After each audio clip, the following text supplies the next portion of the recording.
Hello there. How you doing? Hope you're doing well. As you can tell, I shaved. I think I got a little bit too, shaved over here and over here. But hey, it works. So, enough about me. This ain't about me. This is about the Bible. So, let's get started, shall we? We are now, officially, in the book of Deuteronomy. The end of the Pentateuch. The Pentateuch being the first 5 books of the Torah, otherwise known as the Old Testament. Same thing. The final one, written by Moses.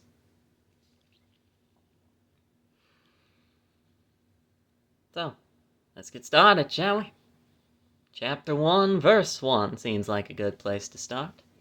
Then again, I was feeling verse 29. But no, let's do the first one. I'm too silly, we gotta start before I make another joke. Let's go. These be the words which Moses spake unto all Israel on this side Jordan in the wilderness, in the plain over against the Red Sea, between Paran and Tophel and Laban and Hazeroth and Dizahab. Because, as we will see later in the book of Joshua,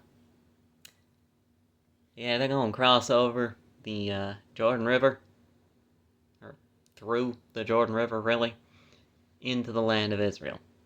Thus the reason it is on this side Jordan in the wilderness. They're not in Israel yet.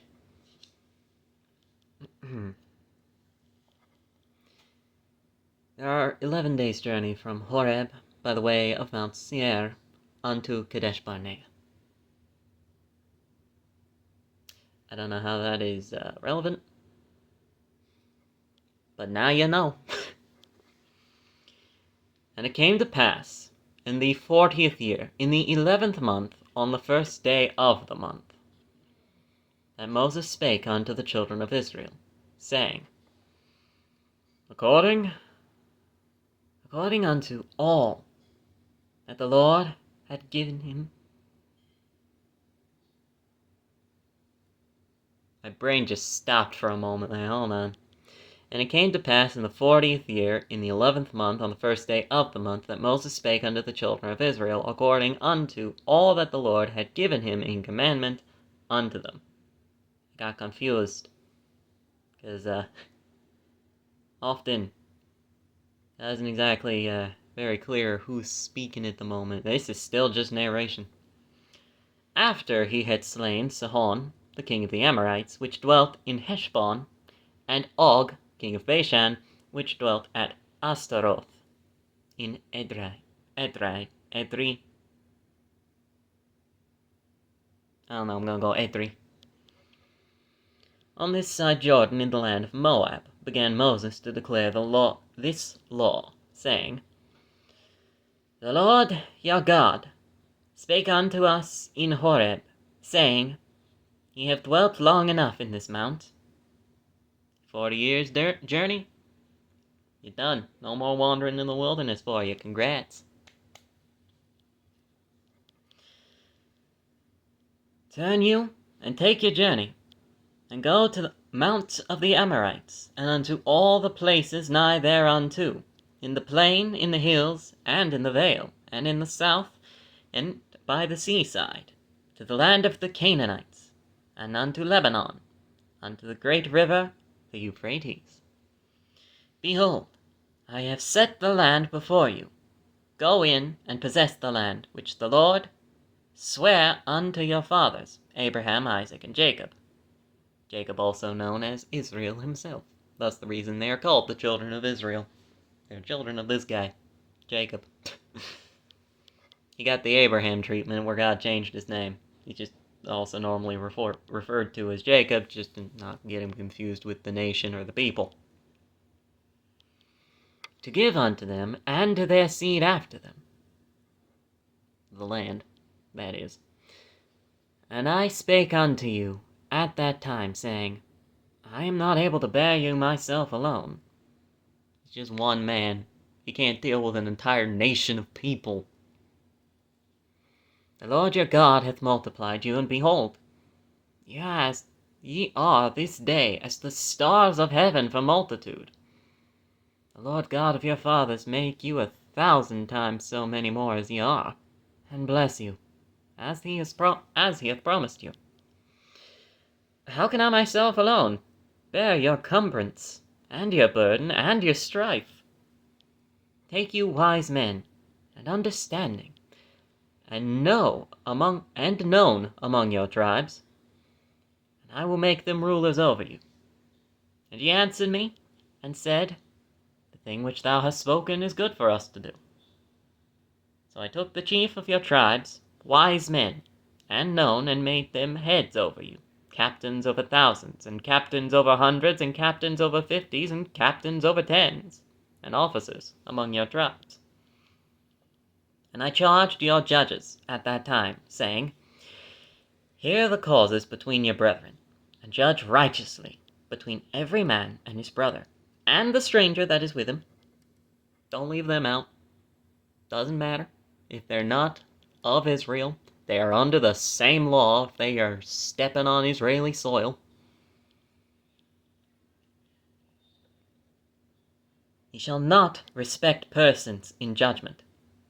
In other words, that guy over there, that's your best friend. He also murdered a guy, so he's gonna get the penalty for murdering a guy. He's your best friend, you'll love him to death. Doesn't matter.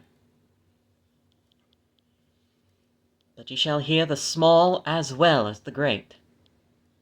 Ye shall not be afraid of the face of man, for the judgment is God's. And the cause that is too hard for you, bring it unto me, and I will hear it. In other words, these people, there's going to be a guy over every tribe, which they themselves are also going to set guys over every city, basically. Thus the captains of thousands, hundreds, 50s, 10s, and so on. And they are going to be dealing with the basic doings. Somebody's got an argument, take it to court, they'll resolve it for you. Various things such as, But if something's like... I don't think Moses ever explained what we were supposed to do here. So they go ask him. That's it. And I commanded you at that time all the things which ye should do. And when we departed from Horeb, we went through all that great and terrible wilderness, which ye saw by the way of the mountain of the Amorites, as the Lord our God commanded us, and we came to Kadesh Barnea. And that's why the 11 days journey from Horeb to Kadesh Barnea. And I said unto you, Ye are come unto the mountain of the Amorites, which the Lord our God doth give unto us. The Lord thy God, behold, the Lord thy God hath set the land before thee. Go up and possess it, as the Lord God of thy fathers hath said unto thee. Fear not, neither be discouraged. You've got the God on the universe on your side. I don't care what you're seeing over there. I don't care if you're seeing a battalion of machine guns. Congratulations. You got this.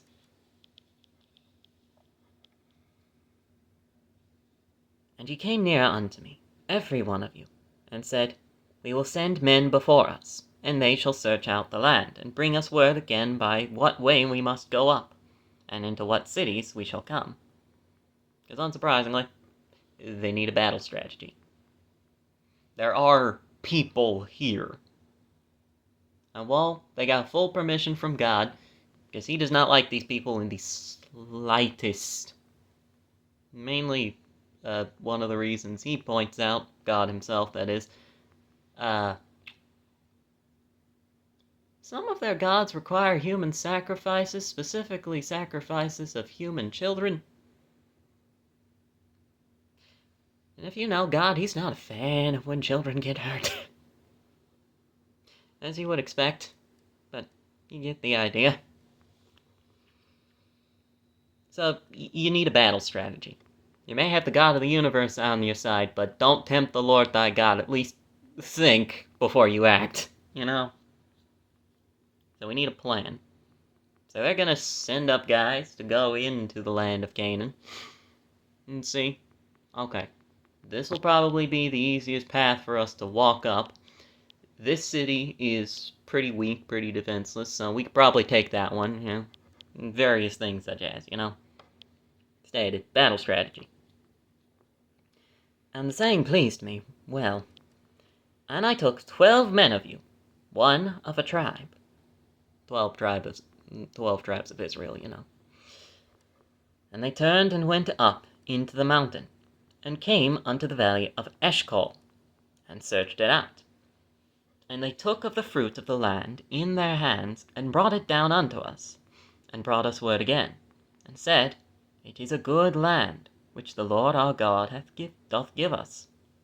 In other words, very bountiful. You put a seed in the ground, and congratulations, it brings up the biggest tree you ever did see with the biggest fruit you ever did see. It's amazing. And notwithstanding, you would not go up, but rebelled against the commandment of the Lord your God. Mainly. Nope, never mind. I read ahead. They're gonna get to it.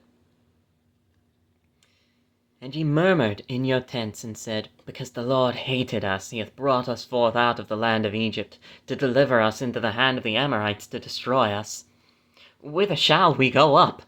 Our brethren have discouraged our hearts, saying, The people is greater and taller than we. The cities are great and walled up to heaven. And moreover, we have seen the sons of the Anakims there. Giants, in other words. There was giants. That's the sons of the Anakims right there. Described, at some point, as, well, the Israelites felt like grasshoppers compared to them. So, it was tall dudes. It was real tall dudes. It does remind me, I forget what they were called. But, in a museum in Israel, they are displaying some spearheads. One of which is about yay big. And if you know anything about a spear, spearhead's normally about yay. And that's just the head of the spear. That's a big spear. There's no reason for it to be that big. Some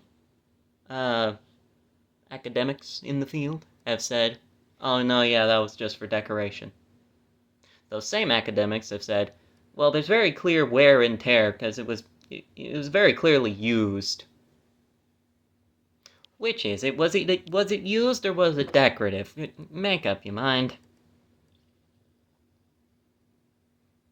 But yeah, fun fact for you there. It was probably one of them spears used by the Anakims. Then I said unto you, Dread not, neither be afraid of them. The Lord your God which goeth before you, he shall fight for you, according to all that he did for you in Egypt before your eyes, and in the wilderness, where thou hast seen how that the Lord thy God bare thee, as a man doth bear his son, in all the way that ye went, until ye came into this place. Guys, I get this is a terrifying situation. Again, the metaphor of going up and seeing a bunch of machine guns pointed at your face. Guys, you've got the God of the universe on your side. You cannot lose this. God has proven himself time and time again. You got the 10 plagues in Egypt. You got the Red Sea. You got the manna falling from the sky in the wilderness. You got the quail falling from the sky in the wilderness. You got water coming out of a dadgummit rock. And many, many more things that I have completely, unfortunately, forgotten. Otherwise, I would have named them. God has provided. God has protected you from many, many people that wanted you dead. You've got no reason to fear this. Yet in this thing ye did not believe the Lord your God, who went in the way before you to search you out a place to pitch your tents, in fire by night, to shew you by what way ye should go, and in a cloud by day. Yeah, that was one of them. He literally guided them through the wilderness along a safe path. And the Lord heard the voice of your words, and was wroth, and sware, saying, Surely there shall not one of these men of this evil generation see the good land, which I swear to give unto your fathers. Save Caleb, the son of Jephunneh, he shall see it. And to him will I give the land that he hath trodden upon, and to his children, because he hath wholly followed the Lord.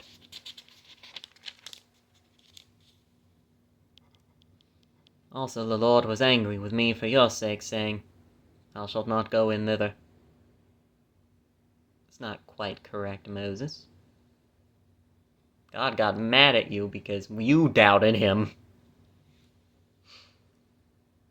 You see, remember that whole rock full of water in the wilderness? Middle of dadgummit nowhere?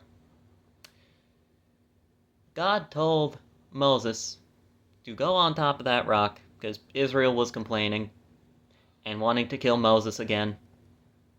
Yes, I said again. And God told him to go on top of that particular rock, tap it once, and the waters will flow, thus glorifying God and giving Israel something to drink. Moses then proceeded to walk up there and go, What do you people want from me? What do you think I can just hit this rock and water's gonna fall out of it? To which he hit it twice. And the strangest thing happened. Water fell out of it, came rushing forth, just like God said. Who'd guessed? So, no, he was not angry for the sakes of the children of Israel, Moses. But I digress. Saying, Thou shalt not go in thither. But Joshua the son of Nun, which standeth before thee, he shall go in thither. Encourage him, for he shall cause Israel to inherit it. You see, the reason why Caleb and Joshua got to go in when no one else of that particular generation did is because they were two of the people that were spying out the land. They actually believed God's word and said, yeah, we can take them. Yeah, we can win this fight, yeah. They were the only two people that actually did their job and did what they were supposed to do. Moreover, your little ones, which he said should be a prey, in other words, they're defenseless, and therefore they are going to die because of what God wants them to do. And your children, which in that day had no knowledge between good and evil, they shall go in thither, and unto them will I give it, and they shall possess it. You see, God's got a particular through line, I guess you could call it, throughout his laws, that I like to call the ignorance clause. If you don't know, you can't be charged. It goes in a good bit more detail, unsurprisingly. Like, for an example, if you did a crime in Israel,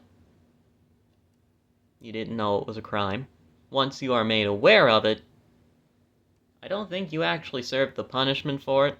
I'd imagine if it were something like death, that probably wouldn't apply. But, like, stealing something, slapping a guy in the face, I don't know, something.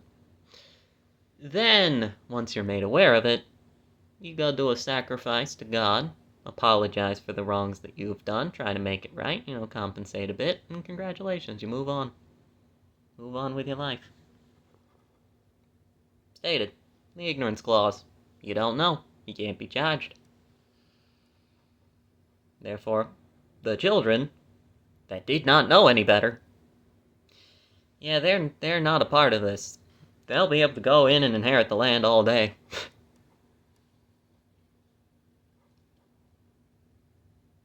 They shall go in thither, and unto them will I give it, and they shall possess it. But as for you, turn you, and take your journey into the wilderness by the way of the Red Sea.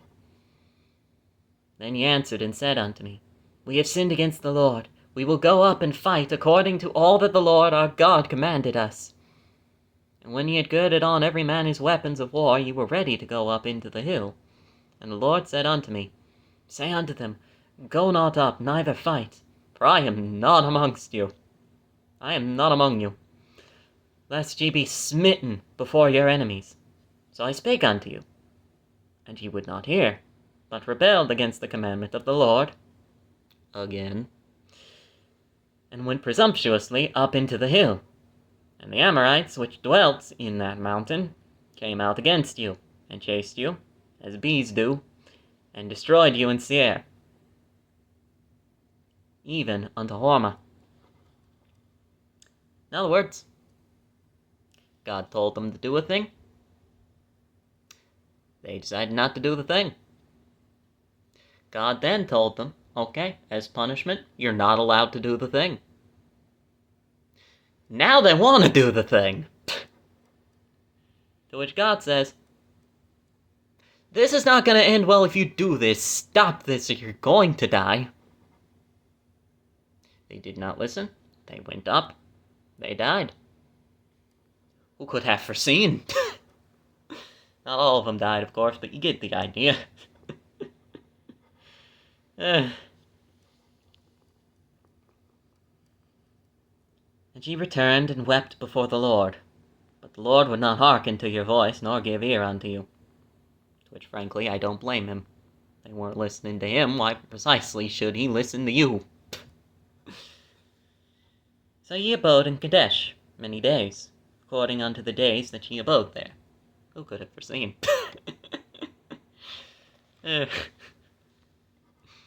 Chapter 2. Then we turned and took our journey into the wilderness by the way of the Red Sea, as the Lord spake unto me. And we compassed Mount Seir many days. Just kind of walked around that mountain. Yeah, remember they had 40 years to kill, so just walk around the mountain a couple times, why not? And the Lord spake unto me, saying, Ye have compassed this mountain long enough. Turn you northward, and command thou the people, saying, Ye ought to pass through the coast of your brethren, the children of Esau, which dwell in Seir, and they shall be afraid of you. Take ye good heed unto yourselves, therefore. Meddle not with them, for I will not give you their land, no, not so much as a foot breadth.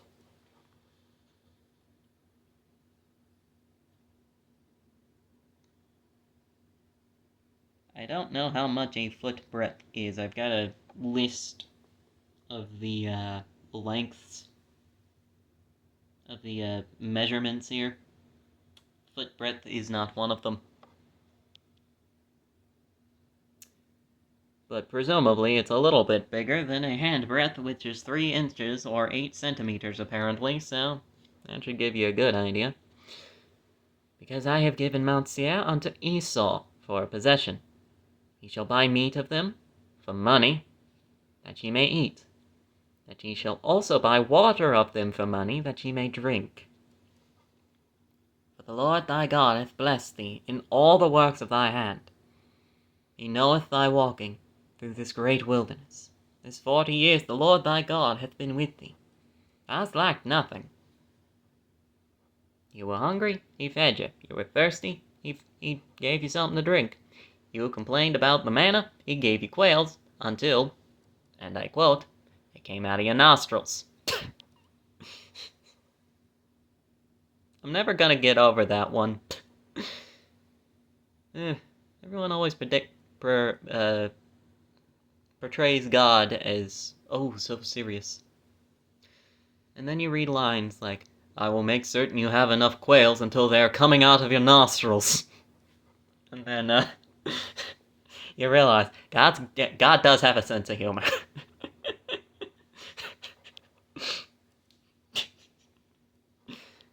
And let's be honest, we love him for it.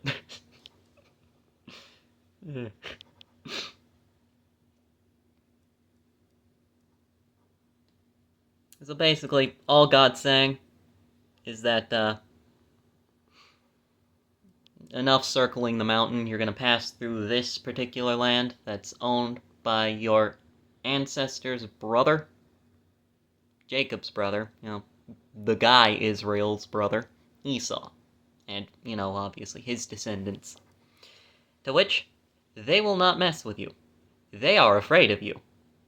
Because you must remember, Israel is around 600,000 people strong at the moment. That is an entire nation of people just walking through just Main Street. It was like if the entirety of Britain just took a nice, jaunty little stroll across France. Be a tad intimidating. But you don't mess with them. Because if you mess with them, congrats. You're gonna lose. You can buy meat, you can buy water. But do not mess with them. Don't try to do anything stupid on my watch, because it will not end well. And when we passed by from our brethren, the children of Esau, which dwelt in Seir, throughout the way of the plain of Elath, and from Ezion-Geber, whatever, we turned and passed by the way of the wilderness of Moab. Actually, speaking of the whatever from the pronunciations of these, if you happen to know how to actually pronounce any of these, I'd very much appreciate it. Because I don't know how to pronounce half these names. And the Lord said unto me, Distress not the Moabites, neither contend with them in battle, for I will not give thee of their land for a possession, because I have given Ar unto the children of Lot for a possession. The Emims dwelt therein in times past, a people great, and many, and tall as the Anakims, which were also accounted giants, as the Anakims. But the Moabites call them Emims. So unsurprisingly, it's a different language. They're going to have a different name for things, and that's how it goes. The Horims also dwelt in Seir before time, but the children of Esau succeeded them, when they had destroyed them from before them, and dwelt in their stead, as Israel did in the land of his possession, which the Lord gave unto them. As ye do. In other words, alright, you done walking through Esau's land, now you're gonna walk through Lot's land, the nephew of Father Abraham. There were some giants here. They're not here anymore. Lot took care of them. They were also in Esau's land, in which case, yeah, Esau took care of them. Just let me tell you, had to be very, very reassuring for the people of Israel. Because if Lot's people can do it, and Esau's people can do it, yeah, Israel probably could too.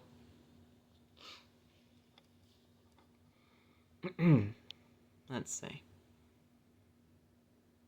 Now, rise up, said I, and get you over the brook Zered. And we went over the brook Zered, as opposed to the brook the blue, or the yellow. I'm gonna make that stupid joke every single time. Just be prepared. And the space in which we came from Kadesh Barnea, until we were come over the brook Zered, was 38 years, until all the generation of the men of war were wasted out from among the host, as the Lord sware unto them. If I remember correctly, the men of war were everyone 20 and up. So they're gone. They're gone now.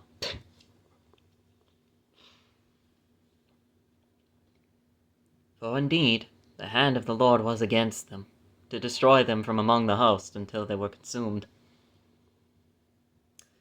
And surprisingly, God was not a fan of these people. Can't blame him.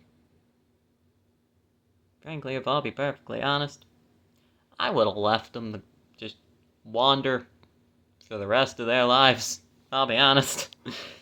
I do not have patience for people that refuse to listen to me. Luckily, I'm not God. And I thank God every day for that fact. Let's be honest. I wouldn't be as merciful to myself either. Anyway. So it came to pass, when all the men of war were consumed and dead from among the people, that the Lord spake unto me, saying, Thou art to pass over through Ar, the coast of Moab, this day. And when thou comest nigh over against the children of Ammon, distress them not, nor meddle with them, for I will not give thee the land of the children of Ammon, any possession, because I have given it unto the children of Lot for a possession. That also was accounted a land of giants. Giants dwelt there in the old time. And the Ammonites called them Zamzumims. Again, another different language, different name thing. A people great and many, and tall as the Anakims, but the Lord destroyed them before them, and succeeded them, and dwelt in their stead. As he did to the children of Esau, which dwelt in Seir, when he destroyed the Horims from before them, and they succeeded them, and dwelt in their stead even unto this day. And the Avims, which dwelt in Hazirim, even unto Aza, the Kaphtorims, which came forth out of Kaphtor, makes sense, destroyed them, and dwelt in their stead. Yet God's not a big fan of the giants. Because you see, what the giants are, if for all intents and purposes, God appointed angels to kind of watch over us, make certain we didn't do anything too stupid. They, however, decided women are pretty. They got together and decided to do something stupid themselves. So they, the wording means forcibly, took women, and the giants were born. Angel-human hybrids, congrats. And, yeah, God's not a big fan of these people.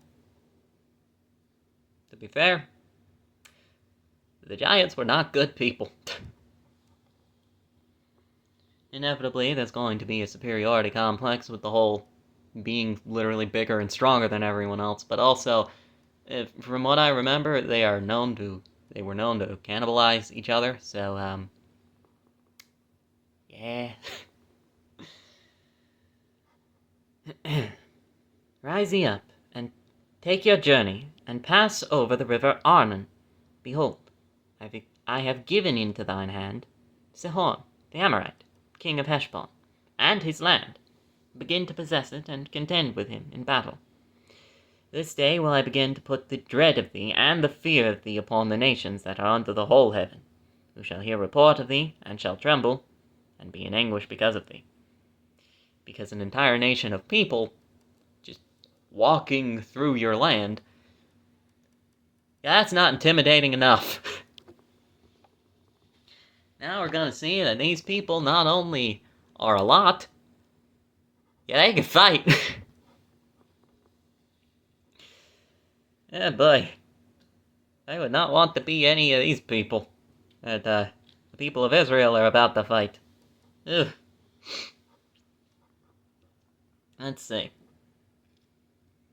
And I sent messengers out of the wilderness of Kidimoth unto Sihon, king of Heshbon, with words of peace, saying, And let me pass through thy land. I will go along by the highway. I will neither turn unto the right hand nor to the left. Thou shalt sell me meat for money, that I may eat, and give me water for money, that I may drink. Only I will pass through on my feet. As the children of Esau which dwell in Seir, and the Moabites which dwell in Ar did unto me, until I shall pass over Jordan into the land which the Lord our God giveth us. But Sihon, king of Heshbon, would not let us pass by him. But the Lord thy God hardened his spirit, and made his heart obstinate, that he might deliver him into thy hand, as appeareth this day. Because, guess who won that battle? And the Lord said unto me, Behold, I have begun to give Sihon and his land before thee. Begin to possess, that thou mayest inherit his land. Then Sihon came out against us, he and all his people, to fight at Jahaz. And the Lord our God delivered him before us, and we smote him, and his sons, and all his people. And we took all his cities at that time, and utterly destroyed the men, and the women, and the little ones, of every city. We left none to remain. Only the cattle we took for a prey unto ourselves, and the spoils of the city. And the spoil of the cities which we took from Aroer, which is by the brink of the river of Arnon, and from the city that is by the river, even unto Gilead. There is not one city too strong for us. The Lord our God delivered all unto us. Only unto the land of the children of Ammon thou camest not, nor unto any place of the river Jabbok, nor unto the cities in the mountains, nor unto whatsoever the Lord our God forbade us. Because, unsurprisingly, no, he's not a big fan of Israel just kind of going willy-nilly trying to take whatever the heck they want. He's got a specific place he wants them, and that's it. You try to take anything else, congratulations. It will not work.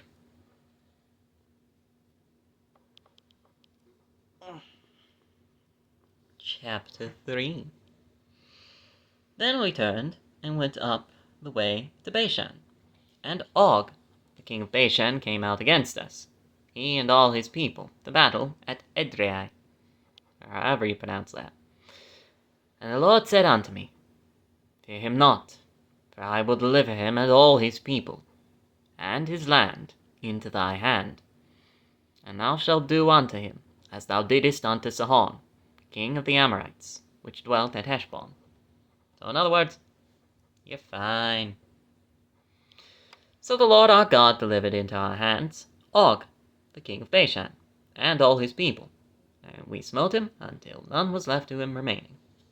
As you do, this is war. Next time, don't start a war. And we took all his cities at that time. There was not a city which we took not from them. 60 cities. That comes 60 cities. That's a lot of cities. All the region of Argob, the kingdom of Og in Bashan. All these cities were fenced with high walls, gates, and bars, beside unwalled towns, a great many. And we utterly destroyed them, as we did unto Sihon, king of Heshbon, utterly destroying the men, women, and children of every city. But all the cattle and the spoil of the cities we took for a prey to ourselves. And we took at that time, out of the hand of the 2 kings of the Amorites, the land that was on this side Jordan, from the river of Arnon unto Mount Hermon. You gotta remember, all of this, for all intents and purposes, is a rallying cry unto the children of Israel. so they can like get hyped up because they're about to have a very, very long war to get their land. I say a very long war, a very long myriad of wars. So, kind of trying to hype them up a bit. And we took at that time, out of the hand of the two kings, on this side Jordan from the river Arnon, unto Mount Hermon, which Hermon the Sidonians called Sirion, and the Amorites call it Shenir. Shenir, Shafar, wherever you are. I watched the Titanic recently, it's just kind of on my mind. All the cities of the plain, and all Gilead, and all Bashan, unto Salcah and Edrei, cities of the kingdom of Og in Bashan. For only Og, king of Bashan, remained of the remnant of the giants. Oh. I forgot that Og was a giant. Behold, his bedstead was a bedstead of iron. Unsurprisingly, is it not in Rabbath of the children of Ammon? 9 cubits was the length thereof, and 4 cubits the breadth thereof, after the cubit of a man. Now we can get to this. A cubit is 18 inches. Allow me to do some head math for just a moment.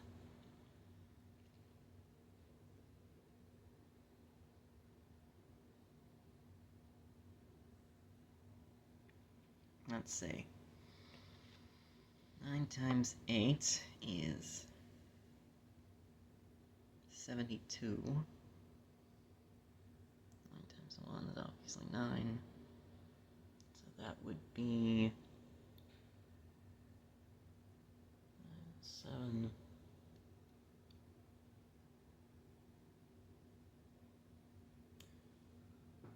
Is 162 inches long. Oh, my gosh. I knew it was big. I never knew the actual measurements before. My gosh. That's 162 inches of bed. And I'm not doing the math on it, but a cubit in metric system numbers is 0.5 meters. You can do the math if you wish.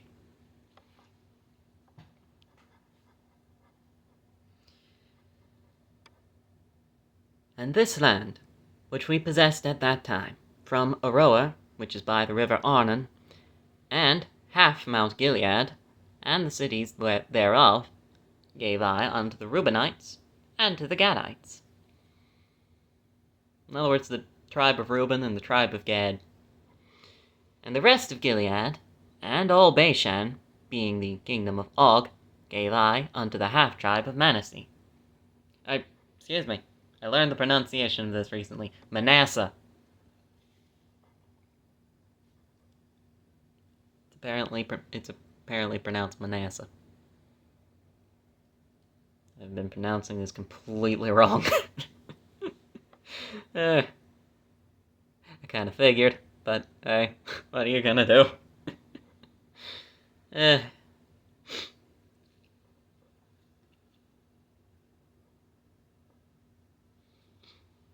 All the region of Argob, with all Bashan, which was called the land of giants. Jair, the son of Manasseh, took all the country of Argob unto the coasts of Geshurai, and Makkathai, and called them after his own name, Bashan Havoth Jair, unto this day. And I gave Gilead unto Machir, and unto the Reubenites, and unto the Gadites, I gave from Gilead, even unto the river Arnon, half the valley, and the border, even unto the river Jabbok, which is the border of the children of Ammon.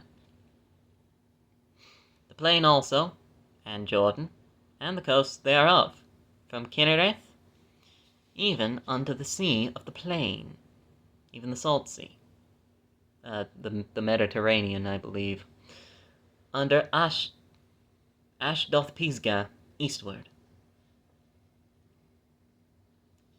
And I commanded you at that time, saying, The Lord your God hath given you this land to possess it.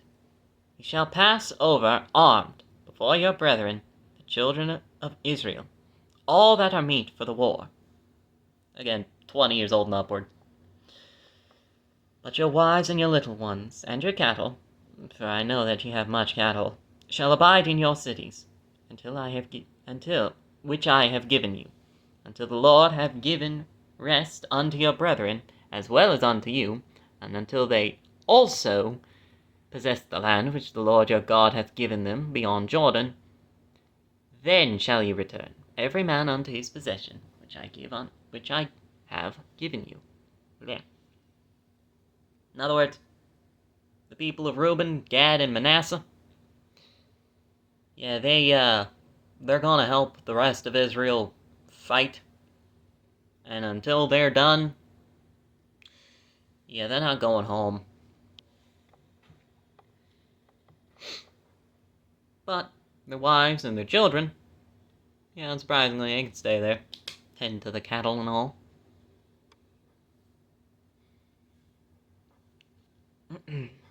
Let's see. And I commanded Joshua at that time, saying, Thine eyes have seen all that the Lord your God hath done unto these 2 kings. So shall the Lord do unto all the kingdoms whither thou passest. You shall not fear them, for the Lord your God shall fight for you. And I besought the Lord at that time, saying, O Lord God, thou hast begun to shew thy servant thy greatness. Begun? What's he been doing this entire time? What do you think he's been doing, Moses? And thy mighty hand. For what God is there in heaven or in earth that can do according to thy works, and according to thy might? I pray thee, let me go over and see the good land that is beyond Jordan, that goodly mountain, and Lebanon. But the Lord was wroth with me for your sakes, still not what happened, and would not hear me. And the Lord said unto me, Let it suffice thee, speak no more unto me of this matter. Get thee up into the top of Pisgah, and lift up thine eyes westward, and northward, and southward, and eastward, and behold it with thine eyes. But thou shalt not go over this Jordan, but charge Joshua, and encourage him, and strengthen him. For he shall go over before this people, and he shall cause them to inherit the land which thou shalt see. In other words, Moses has lost land privileges. But Joshua is the new leader, congrats. So we abode in the valley, over against Beth Peor.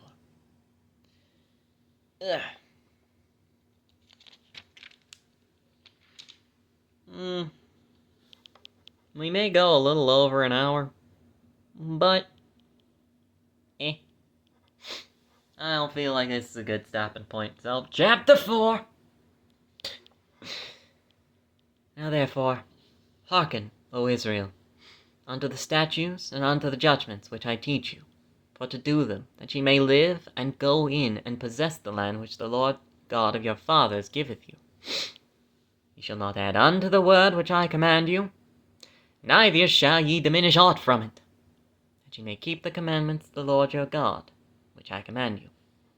In other words, don't put words in my mouth, and don't ignore any of them either. These words, these laws, they're the things you gotta follow. These are the laws of the land. Follow them. And don't try to be, picky with them. I don't like this one, I'll just throw it away. Yeah, no. Don't do that.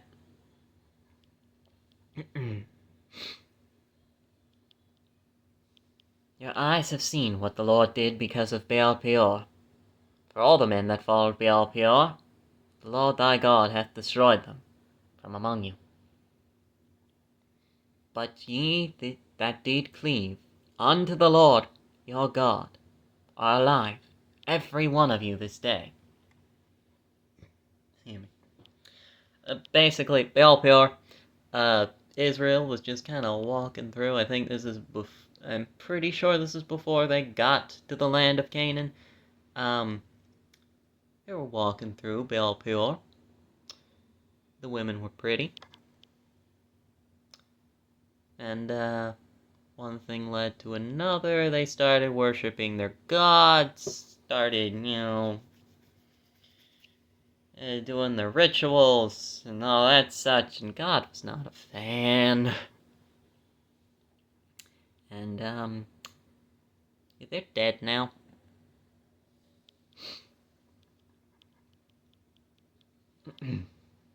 But ye that did cleave unto the Lord your God, in other words, actually did what he asked, are alive, every one of you this day. Behold, I have taught you statutes and judgments, even as the Lord my God commanded me, that ye should do so in the land, whither ye go to possess it.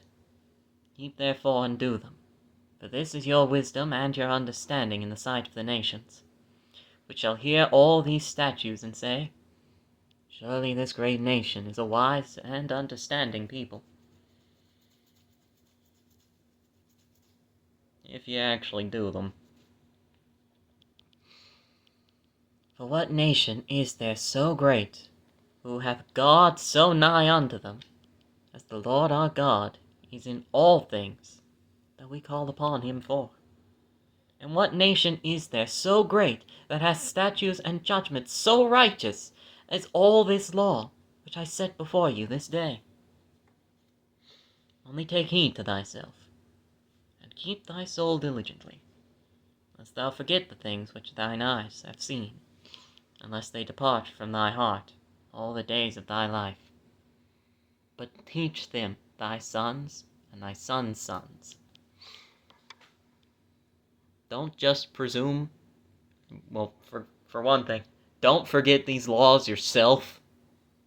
Very easy to get caught in the hubbub and hustle of life. Remember these, and follow them, please. Second of all, don't presume anything is common knowledge. Teach these to your child.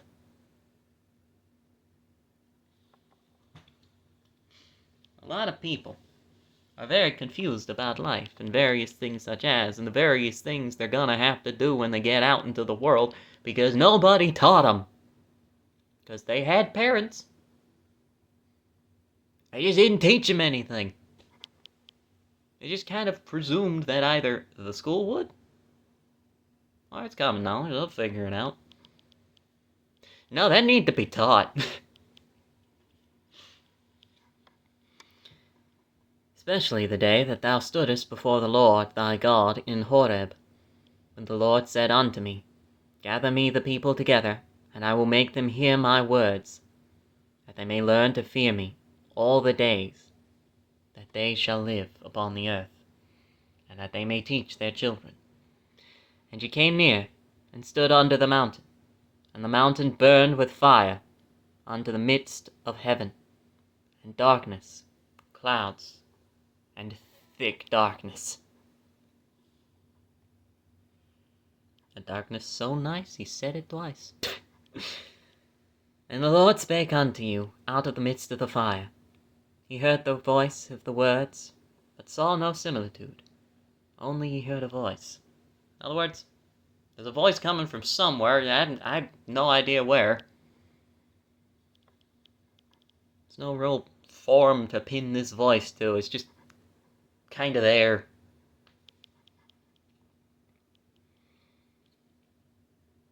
And he declared unto you his covenant, which he commanded you to perform, even 10 commandments. And he wrote them upon 2 tables of stone. And the Lord commanded me at that time to teach you statutes and judgments, that ye might do them in the land whither ye go over to possess it. Take ye therefore good heed unto yourselves. Be careful, for ye saw no manner of similitude on the day that the Lord spake unto you in Horeb, out of the midst of the fire. In other words, Sinai. Lest ye corrupt yourselves, and make you a graven image, the similitude of any figure, the likeness of male or female, the likeness of any beast that is on earth, the likeness of any winged fowl that flieth in the air, the likeness of anything that creepeth on the ground, the likeness of any fish that is in the waters beneath the earth. Unless thou lift up thine eyes unto heaven, and when thou seest the sun and the moon and the stars, even all the host of heaven, shouldest be driven to worship them and serve them, which the Lord thy God hath divided unto all nations under the whole heaven. In other words, let's not have a repeat of the golden calf incident, please. Let's just cut that out of your mind, please. But the Lord hath taken you, and brought you forth out of the iron furnace, even out of Egypt, to be unto him a people of inheritance, as ye are this day. Furthermore, the Lord was angry with me for your sakes, and sware that I should not go over Jordan. Moses, he is not angry with you for their sakes. He is angry with you for your sakes. Get it right. And that I should not go unto the land, unto the good land which the Lord thy God giveth thee for an inheritance. But I must die in this land. I must not go over Jordan, but ye shall go over and possess that good land. Take heed unto yourselves, lest ye forget the covenant of the Lord your God, which he made with you, and make you a graven image, or the likeness of anything which the Lord thy God hath forbidden thee. For the Lord thy God is a consuming fire, even a jealous God. Which, frankly, to use a parenting metaphor, considering God keeps calling himself Father, if my child went out into the backyard and came back with a rock and said, "You're not my father anymore, I'm gonna listen to this rock now," and then just would not listen to anything that I said,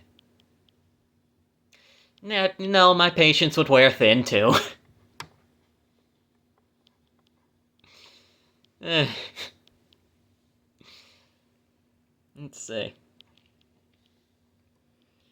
When thou shalt beget children, and children's children, ye shall have remained long in the land, and shall corrupt yourselves, and make a graven image, or the likeness of anything, and shall do evil in the sight of the Lord, to provoke him to anger. I call heaven and earth to witness against you this day, that ye shall soon utterly perish from off the land whereunto ye go over Jordan to possess it. Ye shall not Ye shall not prolong your days upon it, but shall be utterly destroyed. In other words, you don't do this, you don't do these laws, you decide that the rock, just random boulder number 247, that's the thing you're gonna worship? Yeah, no. God ain't gonna be a fan, and you're not gonna last long in here. You're not gonna last long in Israel. And the Lord shall scatter you among the nations, and ye shall be left few in number among the heathen. In other words, the heathen, anybody that's not Israel, whither the Lord shall lead you.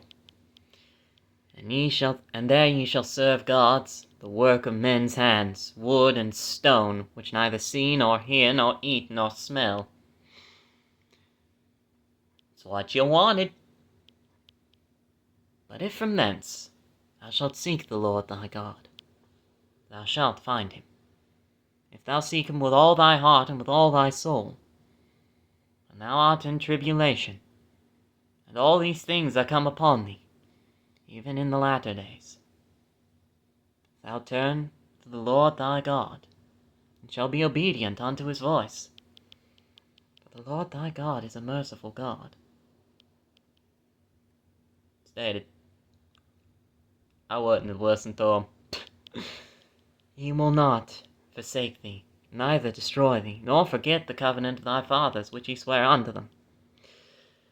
For ask now of the days that are past, which were before thee, since the day that God created man upon the earth, and ask from the one side of heaven unto the other, whether there hath been any such thing as this great thing is, or hath been heard like it. Did ever people hear the voice of God speaking out of the midst of the fire, as thou hast heard, and live? Or hath God essayed to go and take him a nation from the midst of another nation, by temptations, by signs, and by wonders, and by war, and by a mighty hand, and by a stretched out arm, and by great terrors, according to all that the Lord your God did for you in Egypt before your eyes? Unto thee it was shewed, that thou mightest know that the Lord, he is God, there is none else beside him. Out of heaven he made thee to hear his voice, and he might instruct thee, and upon earth he shewed thee his great fire, and thou heardest his words out of the midst of the fire. And because he loved thy fathers, Abraham, Isaac, and Jacob, therefore he chose their seed after them, and brought thee out in his sight, with his mighty power out of Egypt, to drive out nations from before thee, greater and mightier than thou art, to bring thee in, to give thee their land for an inheritance, as is this day. Know therefore this day, and consider it in thine heart, that the Lord, he is God in heaven above, and upon the earth beneath. There is none else. Thou shalt keep therefore his statutes and his commandments, which I command thee this day, that it may go well with thee, and with thy children after thee, and that thou mayest prolong thy days upon the earth, which the Lord thy God giveth thee forever. Then Moses severed 3 cities on this side Jordan toward the sun rising, that the slayer might flee thither, which should kill his neighbor unawares, and hated it not in times past, and that fleeing unto one of these cities he might live. Basically exactly what it says on the tin. Let's say you're on the 2nd story of a building. You got a nice little flower garden hanging out your window. And through one reason or another, it falls. And it hits your neighbor on the head. And now he's dead. His family now blames you. And in these days, these olden times, 'twas not uncommon, for if the family were to blame you for a murder, they were going to kill you. If that happens to happen, you can go to one of these cities, and you'll be safe until you can get an actual court hearing. They can investigate. They can make certain, you didn't squabble with this guy in the past, you didn't hate him, you weren't planning anything, there's no evidence of tampering, it was just a freak accident. Then you're fine. And if they come in to kill you, congratulations, they have now murdered. And therefore, they will get killed. So yeah. Namely, Bezer in the wilderness in the plain country of the Reubenites, and Ramoth in Gilead of the Gadites. So if you've ever heard of Ramoth Gilead, it's the city of Ramoth in the land of Gilead of the Gadites. And Golan in Bashan of the Manassites. And this is the law which Moses set before the children of Israel, These are the testimonies and the statutes and the judgments which Moses spake unto the children of Israel, after they came forth out of Egypt, on this side Jordan, in the valley over against Beth Peor, and the land of Sihon, king of the Amorites, who dwelt at Heshbon, whom Moses and the children of Israel smote, after they were come forth out of Egypt. And they possessed his land, and the land of Og, king of Bashan, 2 kings of the Amorites, which were on this side Jordan, toward the sun rising. In other words, the east. From Aroer, which is by the bank of the river, Arnon, even unto Mount Sihon, which is Hermon, and all the plain on this side Jordan eastward, even unto the sea of the plain, under the springs of Pisgah. So yeah. But before we get to the judgments and the laws and the all that nonsense, yeah, we're gonna have to wait till next week. I only do this for roughly an hour. It's been an hour, roughly 6 minutes. So, thank you for listening. God bless, and bye.